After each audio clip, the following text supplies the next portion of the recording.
So kom ons begin net 'n bietjie informasie vir julle vir vanaand. Ek kom vandag by Marius hoor of die reissequence nog dieselfde is, maar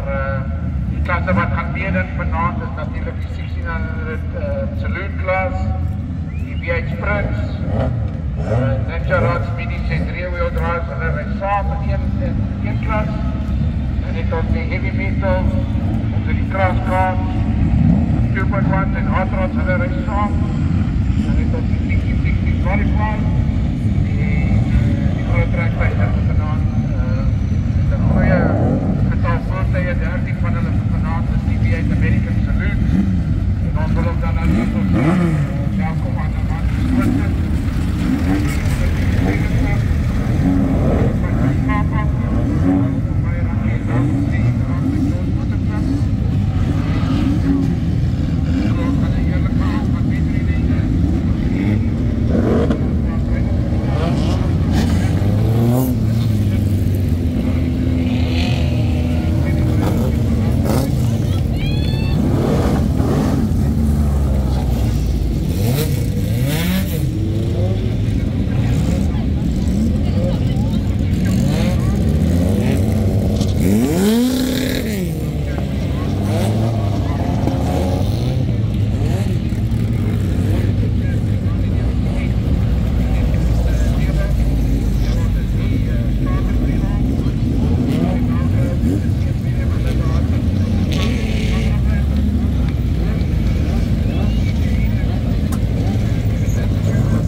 wat julle daar sien, dit is nie maar ander te wees, Gerard Versagie,